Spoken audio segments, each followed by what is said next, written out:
सोचो, एक ऐसी मार्केट जहां पैसों की कोई कीमत नहीं होती।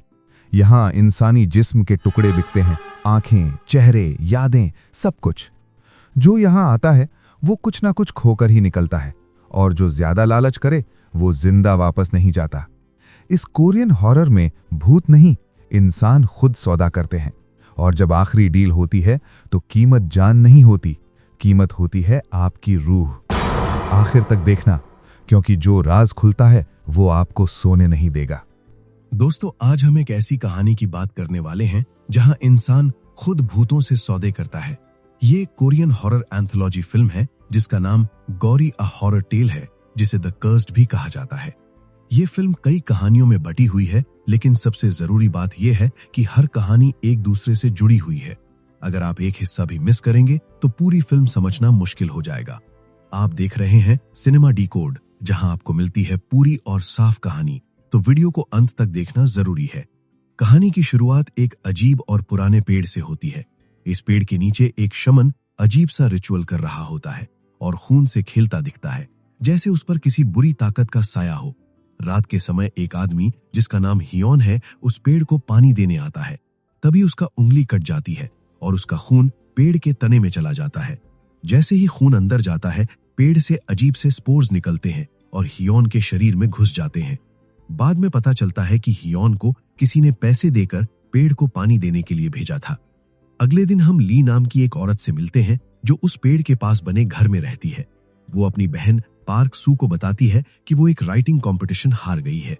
ली इस गांव में सिर्फ इसलिए आई थी ताकि शांति से अपनी लिखाई पर ध्यान दे सके, लेकिन उसे जल्द ही समझ आ जाता है कि यहाँ के लोग कुछ ज्यादा ही अजीब हैं।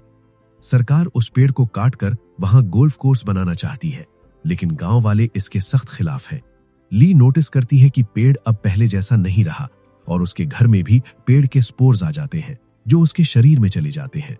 थोड़े समय बाद गांव वालों को पता चलता है कि पेड़ मर चुका है। उनके लिए ये पेड़ भगवान जैसा है, इसलिए सब गुस्से में आ जाते हैं और शक हियोन पर जाता है। ली को याद आता है कि उसने हियोन को रात में पेड़ के पास देखा था और उसकी गर्दन पर एक अजीब सी दरार भी देखी थी। ली समझ जाती है कि गलती हियोन की है, लेकिन वो चुप रहती है।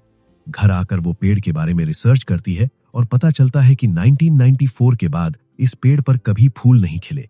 गांव वालों का मानना है कि जब पेड़ नाराज होता है तो वो लोगों को श्राप देता है और वो श्राप एक भयानक बीमारी बनकर लोगों की जान ले लेता है। ली फिर से पेड़ के पास जाती है और अचानक उस मरे हुए पेड़ पर एक सफेद फूल खिल जाता है। जैसे ही वो उसे छूने वाली होती है, हियोन वहां आ जाता है। थोड़ी देर बाद हियोन की लाश मिलती है। उसके शरीर से सफेद फूल उग चुके होते हैं और उसके मुंह से स्पोर्स निकल रहे होते हैं। साफ हो जाता है कि पेड़ का श्राप शुरू हो चुका है। डर के मारे ली अपनी बहन को सब कुछ बताती है, लेकिन पार्क सू उसे सीरियसली नहीं लेती। कुछ ही समय बाद ली की अपनी गर्दन पर भी वैसी ही दरार दिखने लगती है। खून और स्पोर्स निकलते हैं और रात में वो सपना देखती है कि वही शमन उसे पेड़ के नीचे बलि चढ़ा रहा है। जब वो जागती है तो उसकी गर्दन से सफेद फूल निकलने लगता है और उसकी सांस रुकने लगती है। ली भागकर पेड़ के पास जाती है, लेकिन वहां उसे शमन नहीं बल्कि पूरे गांव के लोग मिलते हैं जो ज़ॉम्बी जैसे बन चुके होते हैं। उनके पूरे शरीर पर सफेद फूल उग चुके होते हैं। वो डर कर घर भागती है, लेकिन तब तक बहुत देर हो चुकी होती है। उसके चेहरे पर भी फूल उगने लगते हैं। वो उन्हें काटने की कोशिश करती है, लेकिन जितना काटती है उतने ही ज्यादा फूल निकलते हैं। सुबह तक ली की मौत हो जाती है और सारे श्रापित लोग पेड़ के अंदर समा जाते हैं, जिससे पेड़ फिर से जिंदा हो जाता है। इसके बाद कहानी एक कंपनी की तरफ मुड़ती है जिसका नाम एवर चेंजिंग ब्यूटी है, जो खूबसूरती बढ़ाने का दावा करती है। यहाँ ली की बहन पार्क सू की कहानी शुरू होती है। वो नाक की सर्जरी कराना चाहती है, लेकिन उसके पास पैसे नहीं होते। एक दिन वो अपनी पड़ोसन मिंजी के घर के बाहर इस कंपनी का पैकेट देखती है और चोरी कर लेती है। पैकेट के अंदर एक असली जैसी इंसानी नाक होती है। जब पार्क सू उसे लगाती है तो नाक डरावने तरीके से उसके चेहरे से चिपक जाती है और उसकी शक्ल बदल जाती है। अगले दिन ऑफिस में उसे तारीफें मिलने लगती हैं और उसका लालच बढ़ जाता है। वो चेतावनी के बावजूद दूसरा पैकेट भी चुरा लेती है जिसमें आंखें होती हैं। ये आंखें उसे और खूबसूरत बना देती हैं, लेकिन उसे डरावने विजन दिखने लगते हैं। जब मिंजी उससे सामना करती है तो लालच में अंधी पार्क सू उसे बेरहमी से मार देती है। इसके बाद कहानी उनसू नाम की लड़की पर आती है जो पढ़ाई में कमजोर है। उसकी माँ युन उससे बहुत ज्यादा उम्मीदें रखती है। युन को पता चलता है कि उसके बॉस की बेटी टॉपर इसलिए है क्योंकि उसने एक भूत खरीदा है। मजबूरी में युन भी अपार्टमेंट 414 जाती है, जो भूतों की दुनिया से जुड़ा हुआ है। वहां वो खून की कुर्बानी देकर एक पॉट और ताबीज ले आती है। वो पॉट उनसू के बिस्तर के नीचे रख देती है और ताबीज उसकी चाबी में डाल देती है। इसके बाद उनसू दिन रात पढ़ने लगती है और टॉपर बन जाती है। लेकिन जब ताबीज टूटता है तो श्राप छूट जाता है और उनसू पर भूत सवार हो जाता है। आखिरकार वो अपनी मां को मार देती है और माना जाता है कि उसकी भी मौत हो जाती है। इसके बाद दो पुलिस वाले डोंगसिक और चोई एवर चेंजिंग ब्यूटी से जुड़े एक आदमी का पीछा करते हैं।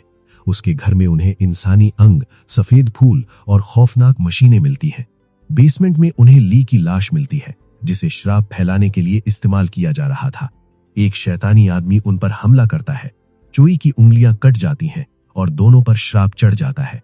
अंत में वही शमन आकर चोई की उंगलियां ले जाता है। आखिरी कहानी वियतनाम में होती है, जहां से जिन, सोयोन और हीजिन एक भूतिया कुएं पर जाते हैं। फॉक्स विंडो खेलते ही हीजिन पर साया आ जाता है और वो कुएं में खिंच जाती है। धीरे धीरे श्राप फैलता है और सोयोन की मौत हो जाती है। सेजिन सच्चाई जानने की कोशिश करती है, लेकिन अंत में शमन सामने आता है और पता चलता है कि सेजिन की मां ने पहले ही उसकी आंखें सौदे में दे दी थीं। शमन उसकी आंखें ले लेता है और वो अंधी हो जाती है। आखिर में फिल्म यही दिखाती है कि असली शैतान भूत नहीं बल्कि इंसान खुद है। लालच, चाहत, घमंड और खुदगर्जी ही हर तबाही की वजह बनती है। ये थी गौरी अ हॉरर टेल की पूरी कहानी। मेरी तरफ से इस फिल्म को 7.5 ऑफ 10। अब आप अपनी राय कमेंट में बताइए और सिनेमा डिकोड को लाइक, शेयर और सब्सक्राइब करना मत भूलिए।